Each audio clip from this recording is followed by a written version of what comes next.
Hi అండి. ఈరోజు మెంతికూర పప్పు చేస్తున్నానండి. ఎలా చేయాలో చూద్దాం రండి. ఈ పప్పు తీసుకున్నానండి. ఇది మసూర్ దాల్ అండి, కందిపప్పు అయితే కాదు. మీ దగ్గర కందిపప్పు ఉంటే తీసుకోండి. మెంతికూర అండి, నేను గ్రో చేసుకున్న మెంతికూర అండి. ఇది కొన్నది అయితే కాదు. ఇది 3 పచ్చిమిరపకాయలండి. ఈ ముందుకు పప్పు కడిగేసి గ్యాస్ మీద పెట్టుకుందామండి. చూపిస్తాను నేను మీకు. ఈ మెంతికూరని ముక్కలుగా కట్ చేసుకుందామండి. ఇప్పుడు ఈ పచ్చిమిరపకాయలేమో చిరుగులుగా చేసుకోండి. ఇప్పుడు చూపిస్తాను మీకు ఎలా చేసుకోవాలనేది.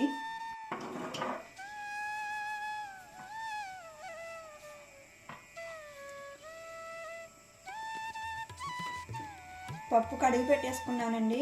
ఇందులోనే మెంతికూర వేసేద్దామండి.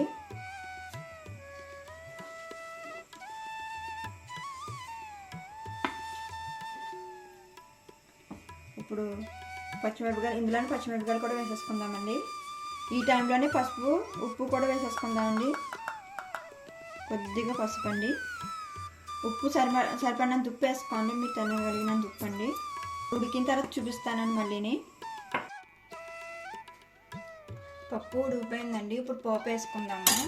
పోపుకి కొంచెం జీలకర్ర, ఆవాలు, కొంచెం కరివేపాకు, 3 వెల్లుల్లిపాయలు, ఒక ఎండుమిరపకాయ తీసుకున్నానండి నేను. ఆయిల్ వేడెక్కాక వెల్లుల్లిపాయలు వేసుకుందామని ఫస్ట్. వెల్లుల్లిపాయలు వేగాక జీలకర్ర, కరివేపాకు, ఆవాలు, ఎండుమిరపకాయలు ముక్కలు చేసి వేసుకోండి. సిమ్లో పెట్టి ఫ్రై చేసుకోండి, లేదంటే పోపు మొత్తం మాడిపోతుంది.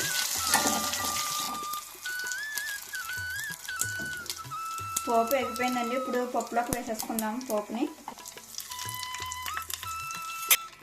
పోపు వేసాక 2 నిమిషాలు ఉడకబెట్టుకోండి. ఈ పోపు ఫ్లేవర్ అంతా పప్పులోకి దిగుతుంది.